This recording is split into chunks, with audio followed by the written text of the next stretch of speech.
ಪ್ರಿಯ ವೀಕ್ಷಕರೇ ನಮಸ್ಕಾರ. ನಮ್ಮ ಆರ್ಜೆ ಟಿವಿ ಚಾನೆಲ್ಗೆ ಸ್ವಾಗತ. ಪಿಎಂ ಕಿಸಾನ್ ರೈತರಿಗೆ ಮತ್ತೊಂದು ಗುಡ್ ನ್ಯೂಸ್ ಒಂದು ಬಂದಿದೆ. ಹೌದು, ರೈತರ ಖಾತೆಗೆ ಈ ಬಾರಿ 8,000 ರೂಪಾಯಿ ಜಮಾ ಆಗಲಿದೆ. ಹೌದು, ಯಾವ ರೈತರಿಗೆ ಜಮಾ ಆಗಲಿದೆ ಎಂಬುದನ್ನ ಸಂಪೂರ್ಣವಾದ ಮಾಹಿತಿಯನ್ನ ಈ ವಿಡಿಯೋದಲ್ಲಿ ತಿಳಿದುಕೊಳ್ಳೋಣ. ಅದಕ್ಕೂ ಮುನ್ನ ನೀವು ನಮ್ಮ ಚಾನೆಲ್ ಅನ್ನು ಸಬ್ಸ್ಕ್ರೈಬ್ ಆಗಿಲ್ಲ ಅಂತಂದ್ರೆ ಈ ಕೂಡಲೇ ಸಬ್ಸ್ಕ್ರೈಬ್ ಆಗಿ, ಹಾಗೆ ಬೆಲ್ ಐಕಾನ್ ಕ್ಲಿಕ್ ಮಾಡಿ ಆಲ್ ಅಂತ ಸೆಲೆಕ್ಟ್ ಮಾಡಿ. ಪಿಎಂ ಕಿಸಾನ್ ಹಣವನ್ನ ಹೆಚ್ಚಿಸುವ ಪ್ಲಾನ್ ಅಲ್ಲಿದೆ ಸರ್ಕಾರ.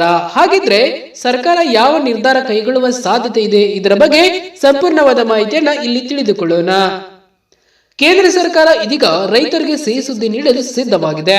ವರದಿಗಳ ಪ್ರಕಾರ ಹೊಸ ವರ್ಷದಲ್ಲಿ ಮೋದಿ ಸರ್ಕಾರ ದೊಡ್ಡ ಗುಡ್ ನ್ಯೂಸ್ ಕೊಡಬಹುದು ಎಂಬ ಸುದ್ದಿ ಹೊರಬರುತ್ತಿದೆ. ಹೌದು, ಮೋದಿ ಸರ್ಕಾರ ಈ ವರ್ಷ ಮಂಡಿಸಲಿರುವ ಬಜೆಟ್ ರೈತರಿಗೆ ಸಿಹಿ ಸುದ್ದಿ ನೀಡಬಹುದು ಎಂಬ ವರದಿಗಳು ಬರುತ್ತಿವೆ. ಈ ಮೂಲಕ ಪಿಎಂ ಕಿಸಾನ್ ಹಣ ಹೆಚ್ಚಿಸಬಹುದು ಎಂದು ಎನ್ನಲಾಗುತ್ತಿದೆ. ಇದರಿಂದ ಅನ್ನದಾತರಿಗೆ ನೆಮ್ಮದಿ ಸಿಗಲಿದೆ. ಪಿಎಂ ಕಿಸಾನ್ ಹಣವನ್ನ ಹೆಚ್ಚಿಸುವ ಪ್ಲಾನ್ ನಲ್ಲಿದೆ ಸರ್ಕಾರ. ಹಾಗಿದ್ರೆ ಸರ್ಕಾರ ಯಾವ ನಿರ್ಧಾರ ಕೈಗೊಳ್ಳುವ ಸಾಧ್ಯತೆ ಇದೆ, ಈ ಬಗ್ಗೆ ಮಾಹಿತಿ ಇಲ್ಲಿದೆ. ಈ ವರ್ಷದ ನಿರ್ಮಲಾ ಸೀತಾರಾಮನ್ ಅವರ ಬಜೆಟ್ ನಲ್ಲಿ ಪಿಎಂ ಕಿಸಾನ್ ಹಣವನ್ನ ಮತ್ತೊಂದು ಕಂತು ನೀಡಬಹುದು ಎಂದು ವರದಿಗಳು ಸೂಚಿಸುತ್ತಿವೆ. ಅಂದ್ರೆ ಇನ್ನು ಈ 2,000 ಹೆಚ್ಚಾಗುವ ಸಾಧ್ಯತೆ ಇದೆ.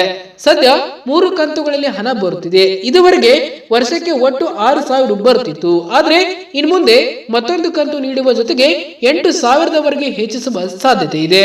ಫೆಬ್ರವರಿಯಲ್ಲಿ ನಿರ್ಮಲಾ ಸೀತಾರಾಮನ್ ಅವರು 2024ರ ಬಜೆಟ್ ಮಂಡಿಸಲಿದ್ದಾರೆ. ಈ ಬಜೆಟ್ ನಲ್ಲಿ ಪಿಎಂ ಕಿಸಾನ್ ನಿಧಿಯನ್ನ ಹೆಚ್ಚಿಸುವ ಪ್ರಸ್ತಾಪವಿರಬಹುದು ಎಂದು ವರದಿಗಳು ಬಹಿರಂಗಪಡಿಸುತ್ತಿವೆ. ಹಾಗಾದ್ರೆ ಪಿಎಂ ಕಿಸಾನ್ ಹಣ ಹೆಚ್ಚಾಗುತ್ತಾ? ಇದರ ಬಗ್ಗೆ ಸ್ಪಷ್ಟವಾದ ಮಾಹಿತಿ ಸಿಗಬೇಕಾದ್ರೆ 12 ತಿಂಗಳು ಕಾಯಬೇಕು.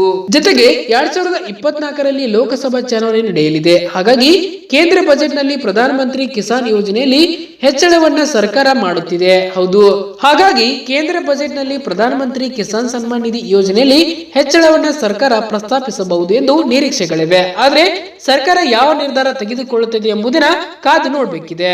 ಇದುವರೆಗೆ ಕೇಂದ್ರ ಸರ್ಕಾರ ರೈತರ ಬ್ಯಾಂಕ್ ಖಾತೆಗೆ 15 ಕಂತುಗಳ ಹಣವನ್ನ ಜಮಾ ಮಾಡಿದೆ. ಅಂದ್ರೆ ರು 30,000 ಬಂದಿದೆ. ಹೌದು, ಮುಂದಿನ ದಿನಗಳಲ್ಲಿ 16ನೇ ಕಂತು ಹಣ ಬರಲಿದೆ. ಇವುಗಳ ತೊರೆತರೆ ಅನ್ನದಾತರಿಗೆ ಒಟ್ಟು 32,000 ರೂಪಾಯಿ ಹಣ ಸಿಗಲಿದೆ.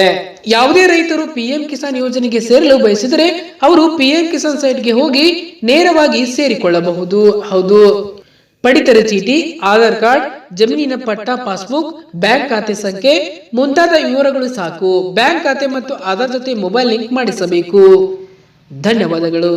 ಇದೇ ರೀತಿ ಹೆಚ್ಚಿನ ಮಾಹಿತಿಗಾಗಿ ನಮ್ಮ ಆರ್ಜೆ ಟಿವಿ ಚಾನೆಲ್ ಅನ್ನು ಸಬ್ಸ್ಕ್ರೈಬ್ ಆಗಿ.